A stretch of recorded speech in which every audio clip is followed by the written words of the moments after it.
Let's begin by talking about making that decision to begin toilet training. Usually it starts with the parent.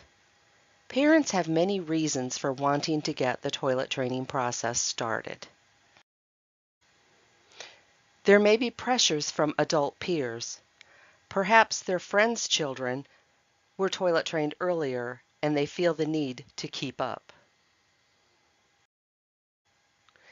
It could be that their child care center requires that the child is toilet trained before they move into the next level classroom. This can pressure a parent into feeling that their child is not developing fast enough. Or it could be that they are just tired of diapers and the expense. Regardless of pressures, the decision to begin toilet training should be based on a child's readiness. No child can be trained until particular nerve pathways have adequately matured.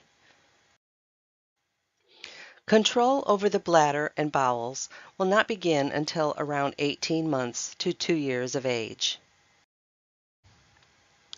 The average age for daytime dryness is 2.5 years, and nighttime dryness is 3 to 4 years. It is not unusual for boys to be trained even later than this. Most problems with toilet training are a result of unrealistic expectations. We do often expect toilet training to happen quicker and better than the children can actually manage. As caregivers, with a focus on child development, we should let the child and the family take the lead on toileting rather than follow a rigid set of guidelines. Positive toileting grows naturally out of a positive relationship with the child during diapering. If the adults treat the child as part of the team during diapering as an infant, then as a toddler, the child will continue to see his or her role as cooperating with them in learning to use the toilet. That is why it is important that during those daily diapering routines to talk with the child, provide lots of language, talk about what is happening, how they feel, how they will feel better, and what you are doing. Work to make it a pleasant experience.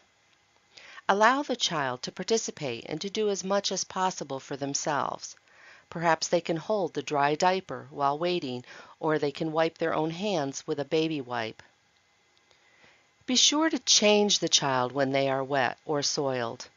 You should not allow the child to become used to being wet or soiled.